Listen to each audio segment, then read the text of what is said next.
Prosesi upacara penguburan seekor ular piton seperti manusia di Pulau Nusa Penida, Bali menjadi sorotan publik.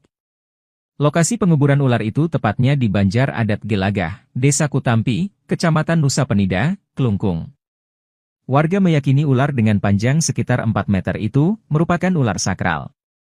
Prosesi penguburan terhadap ular piton itu berlangsung Minggu, 2 Februari 2025. Dalam video yang beredar di medsos, tampak warga dengan berpakaian adat Bali sedang memandikan bangkai ular piton tersebut.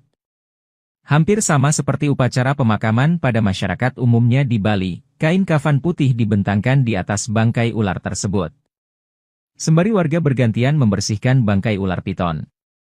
Setelah dimandikan, ular tersebut lalu diberikan banten dan dikubur di lokasi ditemukannya, yakni di sebuah pelabapura di dekat Balai Banjar Gelagah. Kelihan Banjar Gelagah Iwayan Duduk menceritakan asal-usul dari ular tersebut. Awalnya warga mendapati ular itu di sebuah pohon besar di pelabapura yang tidak jauh dari Balai Banjar Gelagah, Kamis, 30 Januari 2025.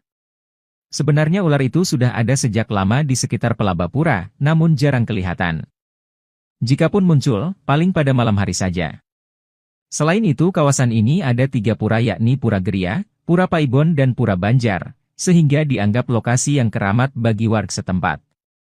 Cerita mistis dimulai saat warga memukul ular itu dengan kayu, namun tidak mati. Lalu tidak lama berselang, datang Jero Mangkudarma yang merupakan tokoh masyarakat di Banjar Gelagah.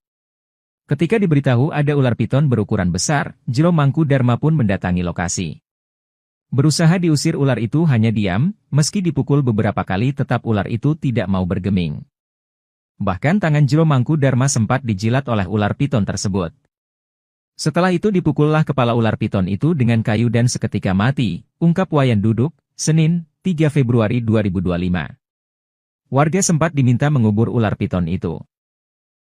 Ketika hendak menarik bangkai ular piton itu, warga merasa kesulitan. Bahkan warga ada yang merasa panas dingin setelah menarik ular piton itu. Lalu diputuskan ular itu dibuang di jarak sekitar 6 km dari pelabapura ditemukan. Keanehan muncul setelah peristiwa itu. Jero Mangkudarma mengaku bermimpi didatangi orang besar mengaku pemilik ular piton peliharaan dibunuh. Dari petunjuk ular piton itu harus dikuburkan dengan layak. Mimpi itu juga dialami oleh warga Banjar Gelagah, yakni yang pertama menemukan ular tersebut. Lalu diambillah bangkai ular itu oleh warga yang pertama melihat ular itu. Lalu dikubur dengan banten dan uang. Namun Jero Mangkudarma merasa situasinya belum baik, setelah ia memukul ular piton itu hingga mati.